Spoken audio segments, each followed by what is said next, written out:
today I want you to grab your significant other. We are going to talk about how money and finance and getting to financial freedom is very much impacted by the person you share money with. I know some of you guys who watch this, obviously you don't have a second person, you're doing money by yourself, and that's okay. You can learn some stuff from today's video. But also, one of the biggest issues I see people have is when they share money with another human being. And there's a lot of different ways to do this. I have talked with my girlfriend about many different ways that we can do it, or that she has done it in the past, or that I did in the past. So I'm gonna give you some stories and some examples of some different ways you can do this. There is no right way or wrong way. There's just the fact that if you're not communicating it and you're not having conversations about money and finance with each other, then problems will occur. And trust me, as you guys know, for someone who sells real estate for a living, you're gonna wanna have these conversations with your person, whoever you share money with. So let's talk about it. The way I did it as a young person, so I met and got married really young. I, at the time, met my wife in college.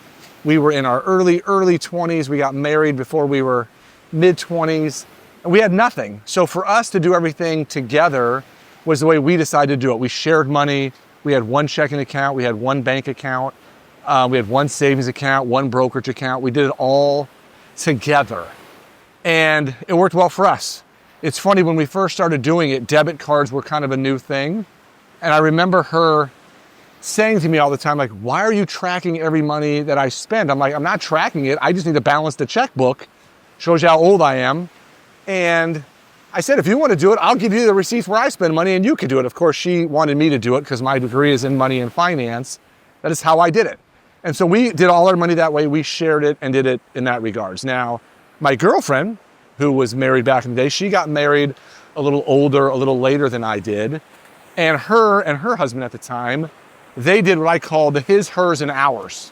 So she had money that was in her account. He had money that was in his account. And then they had an ours account that they used as well. And you can do it that way. My concern always was if one person made substantially more money than the other, or if you were just sharing all your expenses 50-50, or whatever the case might be, and it, obviously the plan is when you get married to someone that this is going to be a long-term relationship, that all of a sudden one person would have a whole lot more money for retirement down the road than the other. And so I'm a much bigger fan of combining money and doing it together. I know in today's world you see probably less and less of that, and they do more of the his, hers, and ours scenarios. But I just really think that as long as you're having communication about all these things. So for me, I tell people, I look at my credit card statement, my bank statement, and I have like a work one and personal ones. I look at them every day. It takes me about 3 to 5 minutes. There are apps on my phone. And the reason that I do that is I want to make sure there's no weird charges, fraudulent charges, people stealing, something crazy happening. And that's what I'm looking for most of it. Every once in a while, a charge comes through that I did forget about. So I want to make sure that I'm making sure there's enough money in all these accounts. But for some people, if you have one, and usually it's this way in every relationship, one person is much more of a spender than the other. And fellas, I'm just going to be honest with you, it's just more expensive to be a woman.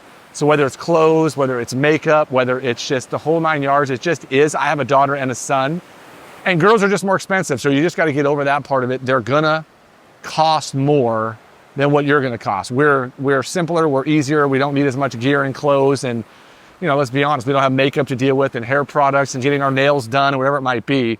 So just know, they are gonna be more expensive. So you just have to work that right into the budgets. Now, if you're not having a conversation about this at the beginning, very often, because you've got to figure out what your income and expenses are going to be, that damn budget word that I don't even want to talk about because nobody likes it, but you've got to have that, beginning part where you know what's coming in and what's going out.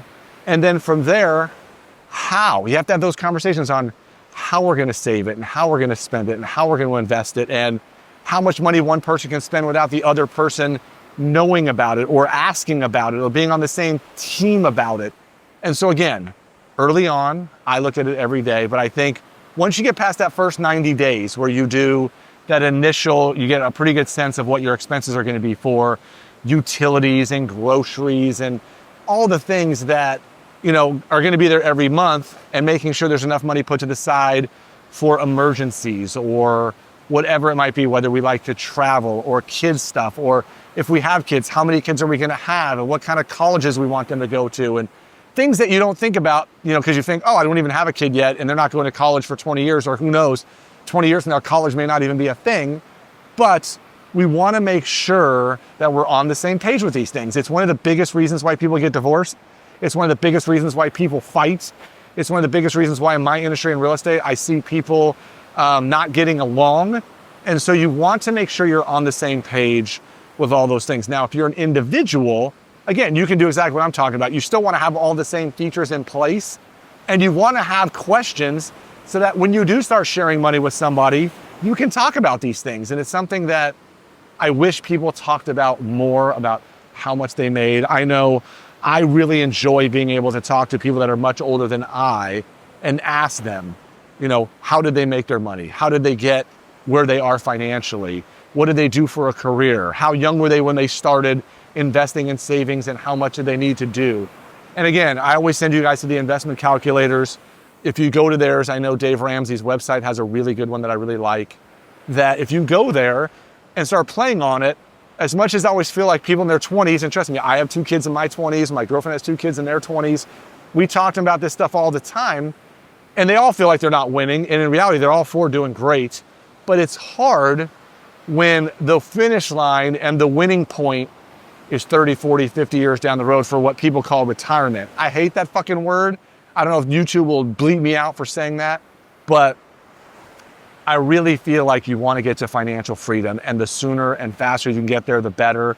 And part of that is picking what lifestyle you want to live. So again, when you are now combining money with another human being, it has to be talked about, it has to be communicated, and it has to be worked on together on a regular basis so that you're not fighting about this stuff. Because here's what happens. You have 2 cars, one gets old. Well, who's going to get the new car? And how come you got the new car and I didn't get the new car? Or how much are we going to spend on the new car because eventually I'm going to need a new car, right? And so there's just so many factors when it comes to this money and finance game that people need to think about when they are, having these discussions. And it's just a hard one. So again, a lot of what we talk about on this channel, and I'm just kind of showing you the great view while I'm trying to walk and film at the same time, which I don't get to do a whole lot, but I figured I would since I've been filming some for you guys from Hawaii on this trip I'm on. And I was thinking about these things because my girlfriend and I have now been together 4 years. And of course, when you're in your 50s, you have a lot more finances and you have a lot more things to talk about because you have assets that when you're 20 years old, we didn't have. So like she owns her own house. I own my own house. She owns storage units and owns a real estate business. I own rental property in Indiana. And so we have all these assets about, well, what happens to them and who gets them? And between our 4 kids, how do we want to spend money on them? She just had a daughter who got married and she spent a bunch of money helping contribute to that wedding. And again, there are incomes. She makes her own money. I make my own money. And because we're both real estate agents, it's not like we have salaries that we know, hey, every 2 weeks, this is how much money is going to go into our bank accounts. And so ours is even a little more unique situation. The nice part is we both understand when we're on trips like this that sometimes we both have to work a little bit. And sometimes we both have to call back to our teams and have some discussions that we're not having. And so, So if you are in a 2-income family versus a 1-income family versus you're an individual, whether you have kids or no kids or ailing parents, right? One of you might have parents still alive while the other doesn't. There's just a lot of financial factors that come up over the years that if you're not on the same page and you're not communicating these things, it becomes very difficult, right? So we watch lots and lots of finance channels that talk about all the how-tos and what to invest in and do all those things, which is all great.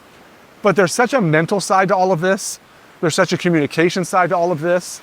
And there's so many factors on not only getting on the same page, but staying on the same page and making sure that when things come up, because there will be things that we never even thought about that come up that we need to address. And so if you're not having those conversations with each other, then, these things come by surprise and they become arguments and all that kind of good stuff, especially if, let's say, one set of in-laws is a big piece of the family and the other set of in-laws lives in another state and they're not. And, there's there's just a lot of factors that get involved with all things money and finance, especially when there's multiple people. So reach out to me if you have questions. Let's get on the same page. Let's figure out the best ways to, get your goals and dreams and your money, financial freedom number organized so that we can get there sooner than later. Because the sooner we can become financially free, not retired, not wealthy, but the sooner we can become financially free and get the stress and drama and headaches of a bad financial situation off of our plate, the better. So follow along. We're gonna put some how-tos together. We're gonna put some information as we get more and more subscribers and viewers to this on how to do it. And if you're new to this channel and don't know who I am, I'll give you a quick, I'm a real estate agent, been one for 25 years, but I do have a degree in finance and economics. My best friend manages my money and manages tons and tons of money. So we have these conversations all the time about the best ways to get financially free, how to do it. And between us, we have 6 kids. We've both been married and divorced. So we know how these things work and the best ways to handle all those. And so reach out, ask questions. There's no right way, wrong way.